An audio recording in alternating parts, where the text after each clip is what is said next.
These skates and hockey gloves are on display in the lobby of the Canadian Museum of History. It's a small collection donated by Jim Neilson's family.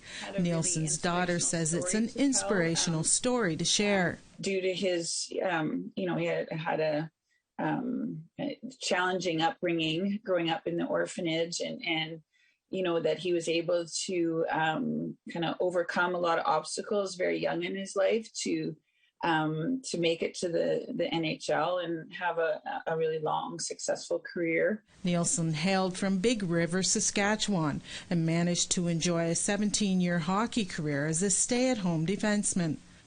That began with the New York Rangers in 1963 and wrapped up in 1979 with the WHA Edmonton Oilers.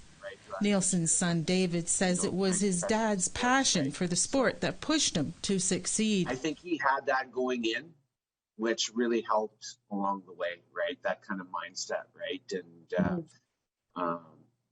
to be successful, to getting to the NHL. I don't know if Dad had it all worked out in his head or anything like that, what was going to happen, how could you?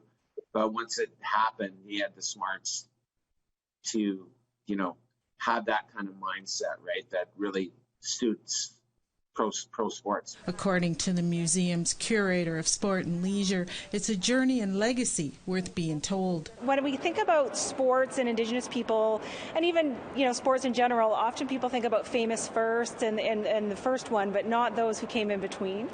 And Jim Neilson's also really unique for having grown up in an orphanage and not a residential school, and yet in his story we can see threads of racism and the challenges he encountered as an Indigenous hockey player.